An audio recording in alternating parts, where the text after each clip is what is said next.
આ આધુનિક યુગમાં રાવળ સમાજમાંથી કેટલા યુવાનો છે કે લડી લેવું છે? સાહેબ આ રીતે નહીં લડાય, લડી લેવું છે ને? આવી ઉત્સાહ રાખજો.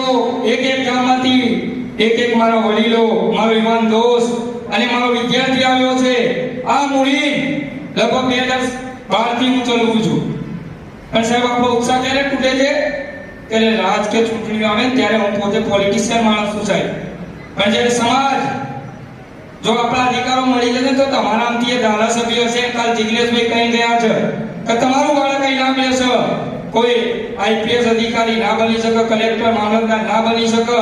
એના માટે આ સરકારમાં બેઠેલા લોકોની આ વ્યવસ્થા છે કે તમે પહેલું પગથિયું જો એજ્યુકેશન લીધેલું હશે, અજયભાઈ જેવા હશે, ઘનશ્યામભાઈ જેવા હશે, તો રાકેશભાઈ જેવા હશે તો સામે જવાબ કરશે. પણ તમે ભણ્યા જ નહીં હોય તો શું કરીશું? લોકોની ફેક્ટરીઓમાં નોકરી નથી કરવાની.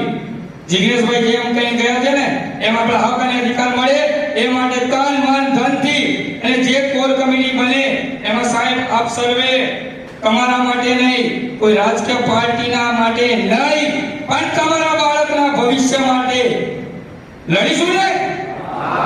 ગલીએ ગલીએ, ગામે ગામ, તાલુકે તાલુકે આ વિચરતી વિમુખ જાતિનું 11% અનામત આવે અને સરકારે જે મનસ્વી ઠરાવ કરીને આપણી ડિપ્લોમાની શિષ્યવૃત્તિ બંધ કરી છે એ અહીંયાથી ઉપાધિ અને સરકારને ખબર પડે કે રાવળ સમાજ જાગ્યો છે. મેં ગાંધીનગરમાં એમ કીધું હતું ને અહીંયા કહું છું, રાવળ સમાજ જેવો તેવો સમાજ નથી સાહેબ. આપણો બાપ ભોળાનાથ અને જગત જનની માં જોગમાયા આપણે સંતાન છીએ. તમે ખાવી લો ને તો કોઈ વસ્તુ ના મુમકિન નથી. થઈ શકે